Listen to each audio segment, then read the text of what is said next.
If Donald Trump got a drinking straw and personally sucked every drop of water out of the flood zones of Houston, the Democrats would say that he didn't put the water back in the right place. There's nothing he's ever going to do that's going to satisfy these critics who hate him, who want him out of office. But what Donald Trump has demonstrated in these last few days is the kind of executive federal leadership that we need, coordinating with state and local officials, but realizing that they have to make the decisions on the ground. His role as president is a support role, and he's played that very well. And he's had great communications with Democrat governors in Louisiana, Democrat mayors in Houston, as well as Republicans. This has not been a party issue. This has been a human life issue, saving people, rescuing people, getting them help. But he'll never satisfy those who just hate him more than they love the victims of that hurricane. Well, you know, the critics are saying he didn't show empathy. He got up on that fire truck and talked about the crowd size and this sort of thing.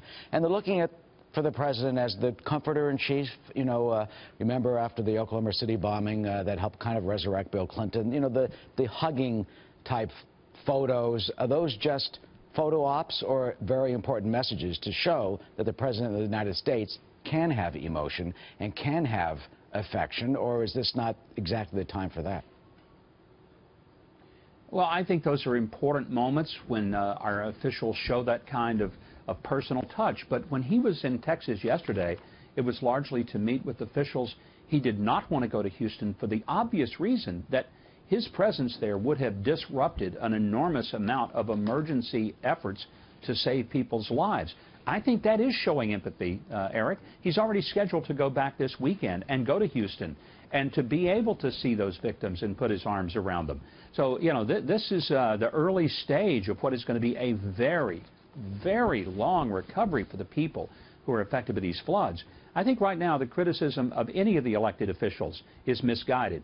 I think whether it's the mayor of Houston, the governor of Texas, the president of the United States, they have all stepped up to leadership roles. It's easy to criticize, but having been in the midst of disasters, wouldn't it be nice to know exactly what the disaster was going to do before it did it?